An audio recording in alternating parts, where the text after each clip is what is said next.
పెద్దలు రాఘవేంద్ర గారిని వేదిక రావాల్సిందిగా ఆహ్వానిస్తున్నాను.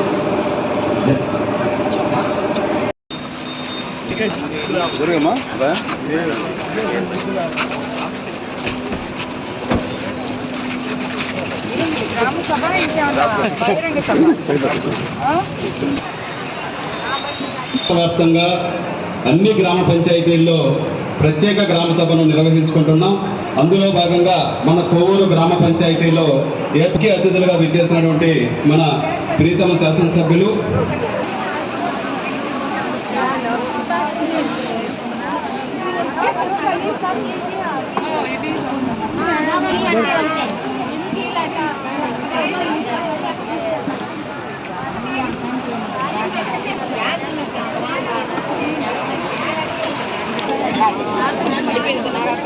బాయ్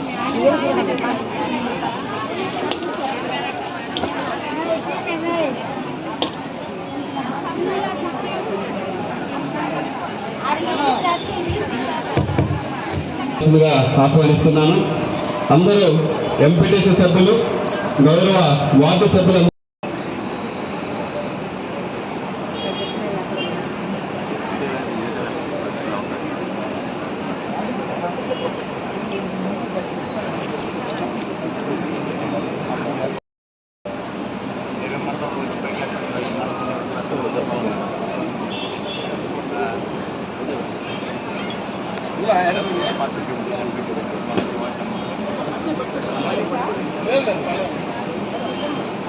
గ్రామ పంచాయతీకి కావాల్సిన రోడ్లు, సైడ్ కాలువలు, భవనాలు ఈరోజు అంటూ దొరికే దానికి చాలా కష్టం, అవకాశమే లేదు.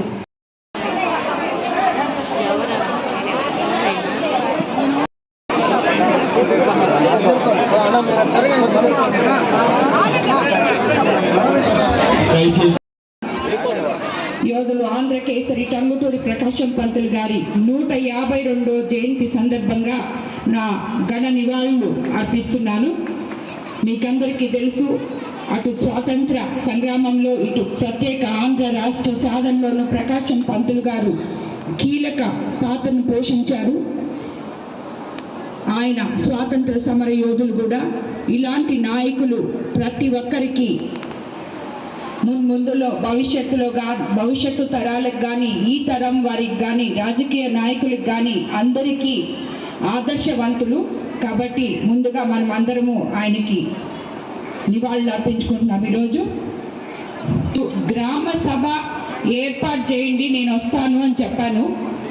నేను ఇక్కడికి వచ్చేటప్పుడు ఒక అరుగు, దాని చుట్టూరా గ్రామ ప్రజలు, నాయకులు మీరందరూ ఉంటారని చెప్పి నేను ఆశించాను.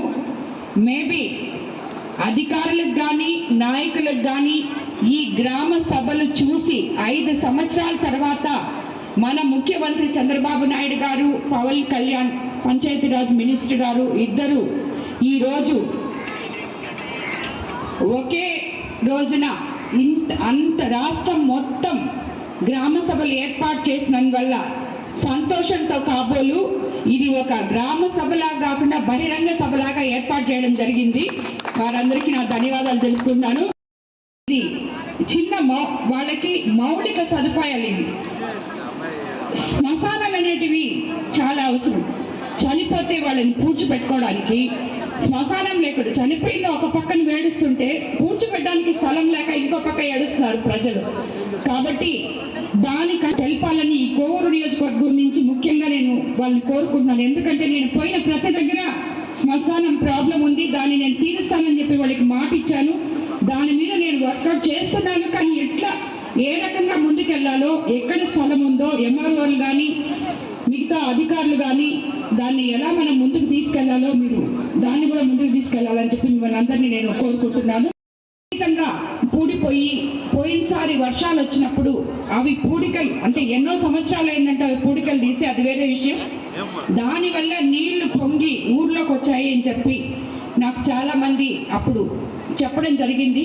ఆ సమస్యని మొన్న మేము ఒక 15 రోజులు 20 రోజుల క్రితం దాన్ని స్టార్ట్ చేశాము. అది కొనసాగుతూ ఉంది. అవన్నీ కూడా క్లీన్ చేసిన తర్వాతే ఆ మిషన్ ఇక్కడి నుంచి బయటకు వెళ్తుంది. ఇదే విధంగా మెయిన్గా మంచినీళ్ళు ప్రతి గ్రామంలో ఏ గ్రామానికి వెళ్ళినా ఈ వాటర్ ప్రాబ్లం అనేది చాలా ముఖ్యంగా అందరూ అడగడం జరిగింది. దానికి కూడా ఇప్పుడు ఇమీడియట్గా అయితే ఎవరెవరు మాకు నీళ్ళు లేవంటున్నారో మేము బోర్లు అరేంజ్ చేస్తున్నాం, పైప్ లైన్స్ అరేంజ్ చేస్తున్నాం, అదేవిధంగా మోటార్లు కాలిపోతే మోటార్లు అరేంజ్ చేస్తున్నాం. నాకు తెలిసి నేను ఇంచుమించు అందరూ 50% ఆఫ్ పంచాయతీ సెక్రటరీలతో ఆల్రెడీ నేను మాట్లాడున్నాను. బికాస్ ఎందుకంటే వాళ్ళందరూ సర్పంచులందరూ వైఎస్ఆర్సీపీ ప్రభుత్వానికి చెందిన వాళ్ళు కాబట్టి గ్రామాల్లో అభివృద్ధి లేదు అనేది మీకు అందరికీ తెలుసు కాబట్టి ఇప్పుడు కూడా వాళ్ళు కనీసం లైట్ లేకుండా నీళ్లు కూడా అందించకుండా మోటార్ కాలిపోతే దాన్ని చూసుకోకుండా ఇవన్నీ చేస్తున్నారు. సో నేను వాళ్ళకి కాల్ చేసి అప్పటికప్పుడే ఏ ఊరి నుంచి ప్రజలు వస్తున్నారో వాళ్ళ సమస్య అక్కడికక్కడికే తీసి నిన్న మొన్న దామరమడుగు నుంచి వచ్చారు, వాళ్ళకి నీళ్లు లేవు. ఇప్పుడు కొత్త మోటార్ వేపించి నీళ్లు ఇమీడియట్గా ఇప్పించాము. ఉంటే వాళ్ళు చూడలేక ఇవన్నీ ఉండకూడదు. ఈసారి నుంచి గ్రామ సభలు కేవలం ప్రజా సమస్యల మీద వాళ్ళ దగ్గర నుంచి మనం తీసుకునే విధంగా నాయకులందరూ జరపాలని చెప్పి నేను మిమ్మల్ని అందరినీ కూడా కోరుకుంటున్నాను, అధికారులను కూడా అదే కోరుకుంటున్నాను. బలోపేతమే లక్ష్యంగా ముఖ్యమంత్రి నారా చంద్రబాబు నాయుడు గారి నాయకత్వంలో డిప్యూటీ సీఎం గ్రామీణాభివృద్ధి శాఖ మంత్రి పవన్ కళ్యాణ్ గారి ఆధ్వర్యంలో ఈ గ్రామ సభలు జరుగుతున్నాయి. ఈరోజు రాష్ట్ర వ్యాప్తంగా 13,326 గ్రామ పంచాయతీల్లో గ్రామ సభలు నిర్వర్తిస్తుండడం దేశ చరిత్రలోనే ఒక రికార్డుగా నిలిచిపోయింది.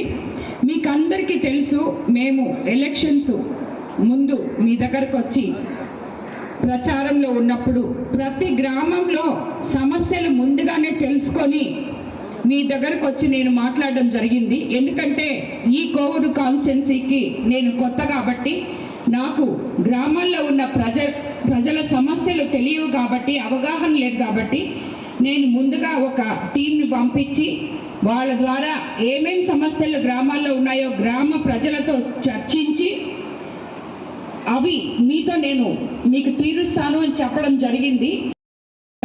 అక్కడ కూడా పంచాయతీ సెక్రటరీతో మాట్లాడి ఇమీడియట్గా వాటర్ ట్యాంకులు పెట్టించి వాటర్ తోలిచ్చి దాని తర్వాత మోటార్ కూడా అరేంజ్ చేయడం జరిగింది. త్వరలో పైప్ లైన్ ద్వారా ఊరంతా వచ్చేటట్టు ట్యాంకుకి పైప్ లైన్ కూడా అరేంజ్ చేస్తున్నాము. దానికి అధికారులు కూడా తగు విధంగా స్పందిస్తున్నారు మేము చెప్పిన వెంటనే. కాబట్టి ఈ గ్రామ సభలు అనేటివి ఎంత ముఖ్యమో మీరు ఇవన్నీ చూస్తే అర్థమవుద్ది. ప్రతి గ్రామంలో వాళ్ళ సమస్యలు మనమేమో వేరే దగ్గర కూర్చొని ఉంటాం, నాయకులు వేరే దగ్గర ఉంటారు, అధికారులు వేరే దగ్గర ఉంటారు. వాళ్ళు చెప్పుకోవడానికి ఎవరు ఉండరు, చెప్పినా వినే సర్పంచులు ఉండరు సగం మంది, పంచాయతీ సెక్రటరీలు వాళ్ళ మాటలు వినరు. సో ఇవన్నీ లేకుండా ప్రతి ఒక్కరికి కూడా నేను చెప్తున్నాను, ఈ గ్రామ సభలు ముఖ్యమంత్రి చంద్రబాబు నాయుడు గారు ఎంతో మంచి ఉద్దేశంతో ముందుకు తీసుకొచ్చారు. గత 5 సంవత్సరాల్లో ఇవి గ్రామ సభలు అనేటివి మనం చూడనే లేదు, పంచాయతీల్లో నిధులు అనేటివి చూడనే లేదు. తిరిగి మనకి మంచి రోజులు రాబోతున్నాయి. పంచాయతీలు మనం ముందుగా అనుకున్నట్టే అభివృద్ధి సంక్షేమం సక్రమంగా పాలించగల ముఖ్యమంత్రి మన చంద్రబాబు నాయుడు గారు. ఈరోజు ఈ గ్రామ సభ చంద్రబాబు నాయుడు గారు ఈరోజు దానికి విత్తనం నాటడం జరిగింది గ్రామ సభతో. ఇది ప్రతి ఊరు అభివృద్ధి ప్రదంలో పంచాయతీరాజ్ మినిస్టర్ గారు ముఖ్యమంత్రి గారు ముందుకు తీసుకుపోతారు. మీరందరూ అనుకుంటూ ఉంటారు, మేడం ఇంకా ఇల్లుల గురించి చెప్పలేదు, చౌటి కాలువల గురించి చెప్పలేదు, రోడ్ల గురించి చెప్పలేదని.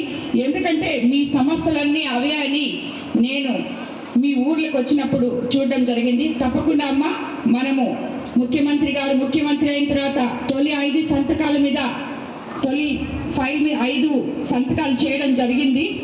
అవన్నీ మీరు చూస్తూనే ఉన్నారు, ఒకటొకటి చేర్చుకుంటున్నాం మనము. పెన్షన్లు అయితేనేమి, మెగా డిఎస్సి అయితేనేమి, ఉద్యోగాలు అయితేనేమి, ఇవన్నీ ఒకటొకటి చేసుకుంటూ పోతున్నాము.